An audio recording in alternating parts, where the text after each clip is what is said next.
तुम्हाला काही अनुकूल गोष्टींची जाणीव होणार आहे. एक तर तुमचे विचारही सकारात्मक झालेले आहे, तुमचे प्रयत्नही चांगले झालेले आहेत.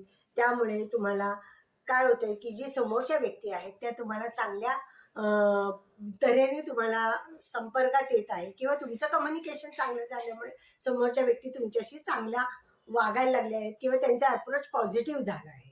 हा मुख्य सगळ्यात चांगला बदल आहे तुमच्या बाबतीमध्ये. त्याच्यानंतर स्वतःसाठी काम करण्यासाठी जी ऊर्जा तुम्हाला मिळणार आहे ती सातत्याने तुमच्यामध्ये राहणार आहे. मुख्य म्हणजे ही ऊर्जा पॉझिटिव्ह आणि सकारात्मक राहणार आहे. त्यामुळे कामामध्ये काही बदल होतील ते चांगल्या प्रकारे तुम्ही करणार आहे. धाडसाने काही कामं करणार आहे, धाडसाने काही बदलही करणार आहात, तर त्याचे तुम्हाला फायदे पण मिळणार आहेत आणि कामामध्ये मुख्य म्हणजे वृद्धी होणार आहे. चांगल्या अपॉर्च्युनिटीज तुम्हाला समोर दिसणार आहे.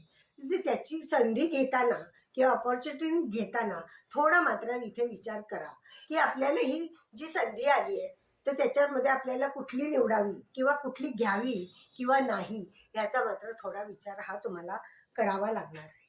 खर्चाचं प्रमाण हे वाढलेलं आहे आणि वाढतं राहणार आहे. लाभही तुम्हाला जास्त प्रमाणात जरी मिळत असले तरी त्याच्यामध्ये तुम्हाला काही खर्च किंवा काही उणीवा म्हणण्यापेक्षा मनात नसलेले खर्च असं आपण म्हणूया, तर ते करावे लागणार आहे.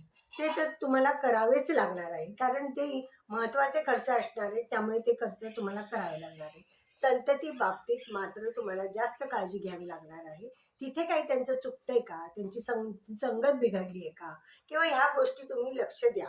कारण अभ्यासातही त्यांचे कारण सातत्य कमी असणार आहे. त्या गोष्टीसाठी तुम्हाला तिथे लक्ष देणं फार महत्त्वाचं आहे. शिवाय गर्भवती स्त्रियांनी पण ह्या काळामध्ये खूप काळजी घेणं आवश्यक आहे की इथे खूपच तुमचे श्रम झालेत किंवा नाही आहेत तर ह्याची स्वतःची काळजी तुम्ही घ्या. म्हणजे बाकीच्या गोष्टी काही त्याच्यामध्ये तुम्हाला कमी पडणार नाही. भाग्यवृद्धी होणार आहे. सगळ्या गोष्टी तुम्हाला जे सहजता त्याच्यामध्ये लाभणार आहे. नवीन नवीन कामं मिळणार आहेत तर ती तुम्ही घ्या. निश्चितच तुम्हाला त्याच्यातनं फायदा मिळणार आहे. शिवाय तुम्हाला एका जागी बसून जी अनेक कामं मिळणार आहेत ते तुम्ही जास्त स्वीकाराल असं मला वाटतं आणि त्याच्यातनं तुम्हाला लाभही चांगले होतील. आणि मुख्य म्हणजे इन्व्हेस्टमेंट करताना थोडी काळजी घ्या. काही जर तुम्हाला असं वाटलं की इथे चांगल्या नाही आहेत इन्व्हेस्टमेंट करणं तर तिथे बिनदिक्कत करू नका. कारण ते तुमचा निर्णय फार महत्त्वाचा आहे. तर ही तुम्ही काळजी घ्या या गोष्टीमध्ये. आणि मुख्य म्हणजे आणि या पार्टनरचं इथे सजेशन घ्या. म्हणजे इथे तुम्हाला कुठे बारीकसाचा धोका वाटत असेल तर पार्टनर सहजरित्या तुम्हाला तो सांगू शकेल आणि त्यातली निगेटिव्हिटी ही कमी होईल.